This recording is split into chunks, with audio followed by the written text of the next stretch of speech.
I remember whenever we first started family vlogging, we just posted happy moments, seeing each other. There really, and I don't want to make this sound bad, at the time, there wasn't really sad moments. We just started dating. We're so in love. We're going to Disneyland. It's just fun things. We're playing family games.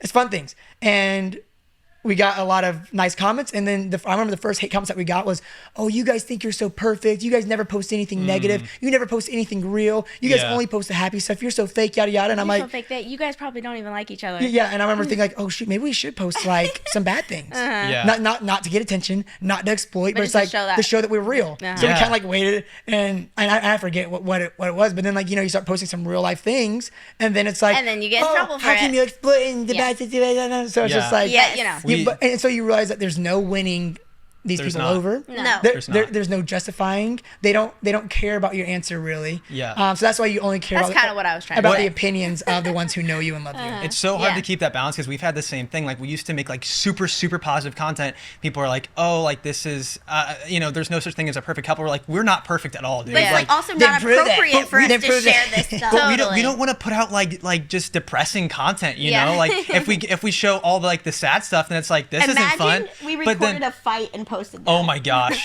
But like we try to show both. Like we try to show the good and the bad, so people are like, like I can relate to that. Like that's me, because we're just people, okay? Like the biggest creators on social media, they are still people. We're all gonna make mistakes. Exactly. All of us. Everybody in life does. So it's just crazy too, because you guys have gotten to a certain size on social media where I feel like there's news articles made about you guys. Like we've had a little bit of that, but like not nearly as much as you. That's never a good thing. How do you navigate that when news is, I don't know, making articles that you have like no control over? Fortunately, it doesn't happen much. Yeah. It obviously, if you look up our names, your guys' names, people who are on social media, there is gonna be stuff out there, but it doesn't happen much. So I think that's one area of it, is knowing like we aren't near as big as other people. Like I couldn't imagine being, and I hate the word famous. Like we never throw that word around. Yeah. But like I couldn't imagine being like as famous as certain people who it's just constant. Like we don't have paparazzi following us around or whatever.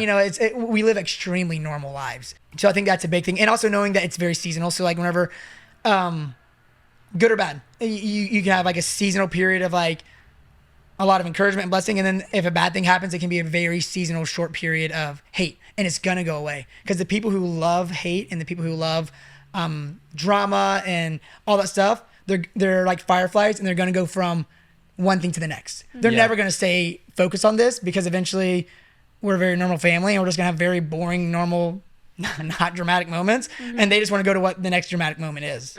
So it's like we learned that over the years. That's like boom, the LaBrant family. Oh, here. Oh, here. Oh, here. Oh, here. Oh, 2 years later. Oh, back to the LaBrant family. Oh, here. Yeah. So knowing that like it's gonna go away, and that whatever it is, what happens inside of our house is always way more important than whatever anybody's saying. Yeah. And how do you maintain, like, I know for us, like, we've had to like constantly reevaluate our boundaries with social media, like even like after having Griffin, like how like we film at this time or we don't film at this time, and not that we definitely are still like trying to find that, but like how do you maintain your private life like with on such a public platform? I mean, there are so many things that we keep off the internet. Yeah. We choose to share what we feel is very normal and fun and people can relate to, and we have a good time. But I mean, we've slowed down a lot over the years on our family content. Yeah. I would say that we post maybe once every week or once every 2 weeks. Like we try to post on Saturdays. We didn't post yesterday, and it's like we just didn't have anything, so we're not going to force anything. Yeah. You know? So that's kind of like where we're at now. We were in a season of like, I don't want to say grind because it didn't feel like a grind. We're having so much fun. It was just me, you, and Everly. And it's like, oh, we're going to go to Disneyland and film it. It was a lot easier and it's so to easy. film. And then water park, and then play pie face. It's like, it's just like, it's so easy. So it was easy to pump out stuff. But as our family's gotten bigger and everybody's gotten older and she's in dance and school and whatever it is, it's just kind of been an obvious answer. Like, okay, let's slow down. Yeah. And then it's also kind of obvious what to post and what not to post. And sometimes you cross that line and you make a mistake and you get called out for it. Yeah. And maybe rightfully so, and you learn from it.